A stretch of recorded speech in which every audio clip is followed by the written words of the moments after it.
You are listening to the Scars and Guitars podcast. My name is Andrew Mackay-Smith, and this is my conversation with Graham Crabb, who is the frontman for a band called Pop Will Eat Itself.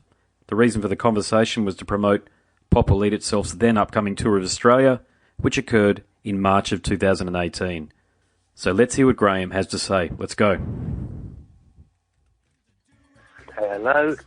Hello, Graham. It's Andy Mackay-Smith calling from Queensland in Australia. How are you? Hi, Andy. I'm good. How about you? Oh, I'm not too bad. Good time for me to call to have a chat? Yeah, that's fine. Yeah. No worries, mate. All right. I think we've got about 10 o'clock at night here. Oh, all right, is it? Gosh, yeah, it's 8 o'clock in the morning here. So, it's obviously Sunday night over there, mate. How's the weekend? How's the weekend been for you? Yeah, good. The kids have been on half term, so my two youngest are going back to school tomorrow. So it's been great, but hooray for a bit of spare time again. Yeah, look, I'm right in the thick of that myself, although my kids aren't school age. Next year, my eldest is going to school. She's only 4.5 at the moment. But, I definitely feel the pain of child rearing insofar as I've had both of them. I'm married and I've had both of them over the weekend, mate, and it's been my turn to look after them over the weekend to give the wife a break. So, you sort of, it's worse than having a hangover, isn't it, some days? Yeah, it can be. All right, I'll get stuck into things, mate. This is actually very exciting for me because I've been a long-time fan. I saw you guys back in 1995 on the Alternative Nation Festival when you came out here. 22 years ago, whatever it was. Okay, yeah. You know, and you have enjoyed it, a critically acclaimed career since 1987's Box Frenzy. The first phase of the band reached a pinnacle, this is my opinion, of course, with the excellent Dos Dedos Mis Amigos before you decided to pursue other projects. But you got back together again over a decade ago, I think in about 2005, and I think you've been going ever since. But, mate, when you look back over the band's career, what comes to mind? I'm a big fan of the Dos Dedos album as well. I think there's a kind of maturity about the sound. I think before that, This Is the Day, which was our second album, was perhaps the most inventive one and maybe the most fun to make and put together. And it's just good to still be doing it and know that people are interested. Yeah, they're still very interested, mate. And you've always enjoyed a following in Australia. What do you put that down to? I don't know. I suppose there's just a kind of, kindred spirit, really, between Australia and the UK. I mean, the best places for us, really, were, Australia, New Zealand, America, and the UK. We never really crossed over that much to the rest of Europe, but the kind of English-speaking countries and places that have a connection with the UK, we've always done really well, and found a lot in common with the people, and it's served us well, really. Yeah. Look, there must have been one North American, at least, that was inspired by the band, because I always found that there was a lot of Pop Will Eat Itself in the early Nine Inch Nails. So Trent Reznor, I think, must have been listening to you guys early on in his career. Do you get that feedback very much? Yeah, I mean, we shared a producer in Flood, and first time that we worked with Flood, he said that Trent was a fan. And he played us Nine Inch Nails music, and, we really liked that. And then, funnily enough, later on in our careers, when we were without a record deal, Trent got on the phone and signed us up to his Nothing label. Okay, fantastic. Yeah, no, he's been a bit of a, I wouldn't say necessarily a pay it forward type of a guy, but he certainly likes to bring bands under his wing when he can, with the wonderful success that he's had. So, do you ever envision that there could potentially be a collaboration in the future between you guys? I don't know. I mean, I wouldn't rule it out. I know Trent's very busy now. He does a lot of soundtracks and stuff. And maybe that takes a lot of his time up.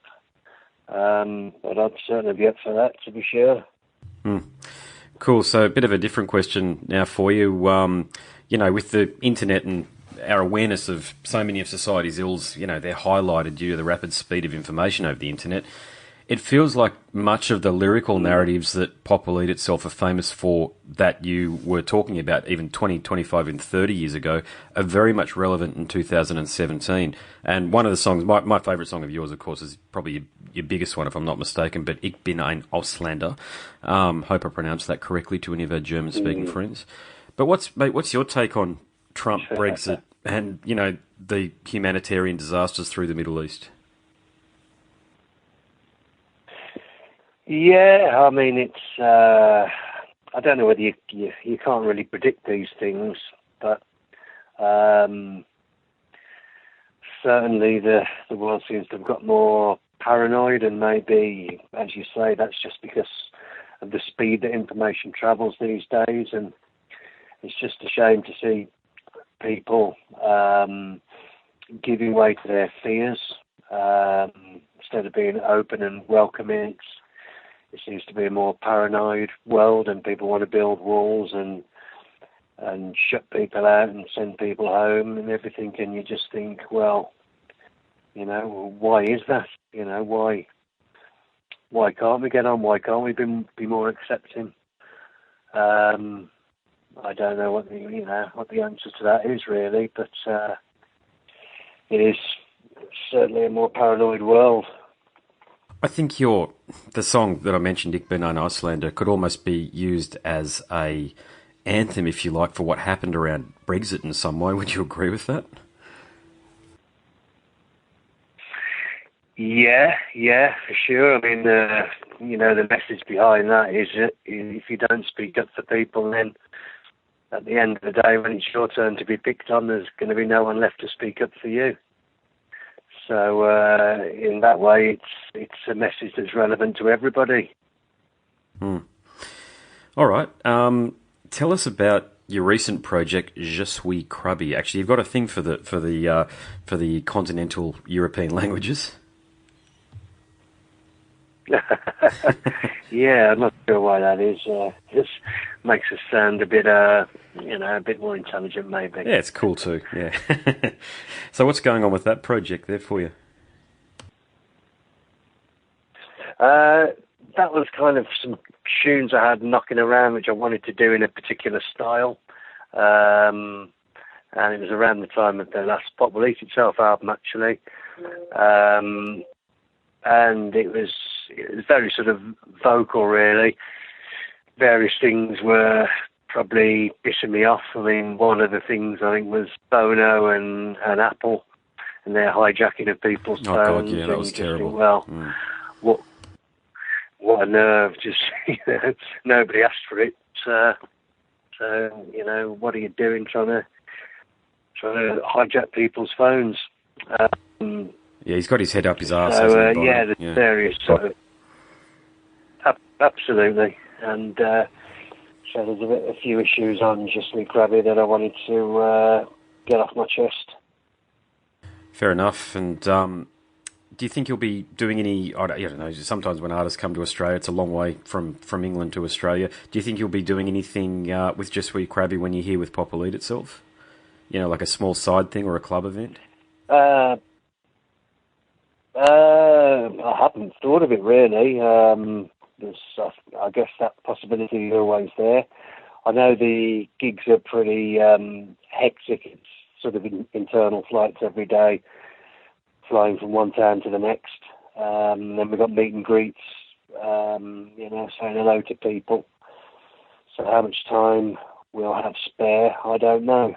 But sounds like a nice idea. What do you think your biggest challenge has been through your career?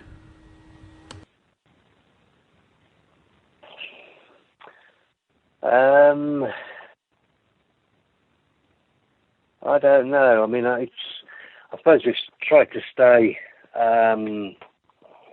ahead of the game and try not to get sucked into the mainstream, but then that has its problems, I suppose, that you don't get the airplay or the exposure that you would like. So, you know, you have to kind of accept that. I know when we first started, the radio stations in the UK weren't playing our stuff. The feedback we were getting was that they were too loud and too noisy. But you fast forward sort of 10 or 15 years and, you know, there's no qualms about playing anything like that. If there was any kind of swear word, we also used to get told that it couldn't be played, whereas now it seems to be no problem just to drop the swear word or beep it out or something. So, you know, things like that, it's you have to wait for people to catch you up sometimes. Yeah. Mm. So you are, I should have asked this question at the beginning, my apologies, but you are coming down to Australia for a tour. That's the reason we're having a chat. What can fans expect from the show that you guys are going to put on? Well, hopefully we'll play some of their favourite tunes, some of the Pop Release Itself highlights. There'll be plenty of singles. There'll be newer tracks, some of our last album. So hopefully enough to please everybody, really. We've got Richard March. Richard March is back with us for this tour. So he's going to be on guitar. So it's another original Pop Release Itself member, which should be good. Okay, I think that's about it, actually. Is there, actually, I will ask you this. Are you okay if I broadcast our interview here as a podcast episode? I host a radio show and also a podcast series. Yeah. No worries. All right. Well, I will definitely be in the audience when you guys tour. I'm from Brisbane, so I'll be at the Brisbane show. I think you're playing... Actually, I'm not sure where you're playing. I'll have to look that up, and I'll tell everybody at the end of the podcast episode where they can catch you guys on your tour around Australia. So congratulations. Yeah, I think that's the first show, is it? Yeah, I know it's the first one. Yeah, it was. I don't think it was Crowbar in the Valley. I think it was either the Triffid or the Brightside. Triffid, right. Is it? Okay, gotcha. Yeah. Yeah. Okay, that's a cavernous venue. That one. Yeah, so looking forward to that. Yeah, I've been told it's a great venue. I don't know what's your take on it. It's good. Don't get me wrong. It's not too bad. It's just very. It's not. The audience doesn't slope down toward the stage like in a lot of the best venues, in my view. And so consequently, a lot of people who are a bit challenged might sort of have to sort of bob up and down. And it gets. I don't know what's going on with that venue. It gets the bands that play there.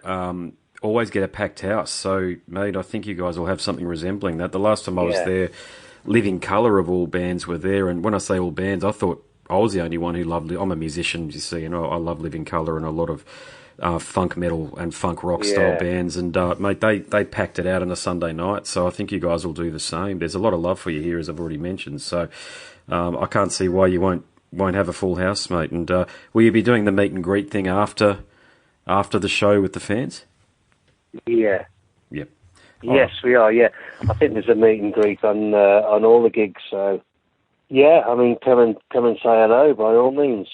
Yeah, well, I'd love to shake your hand. As I say, the last time I saw you guys was 22 years ago. And do you remember that festival, the Alternative Nation Festival? And what was that like for you guys? Yeah. I think was that the one? Did I have my leg in plaster? I couldn't remember. I was so far away from the stage. No. Yeah, but no, it's always been great, really, Australia for us. So, we're just glad to be coming back. Yeah, fantastic. Yeah, no, that's great, mate. Well, as I say, you're going to be very well received when you come down here. And, I do want to congratulate you on your career, mate. I know it's not easy being a working and a successful musician, especially. And, you guys have, in particular yourself, mate, you've had a lot of integrity throughout your career. So, yeah, congratulations on a stellar career in Pop Elite itself and your various individual pursuits and projects. Oh, thanks very much. And, just looking forward to getting down to it. No worries, mate. Well, I'll definitely be in the audience and I'll come and shake your hand and, I'll enjoy the show. Okay, cheers, Andy. No worries, for your mate. time. You are listening to the Scars and Guitars podcast. My name is Andrew Mackay-Smith, and that was my discussion with Graham Crabb, who is in the band Popple Eat Itself. Thank you so much for listening.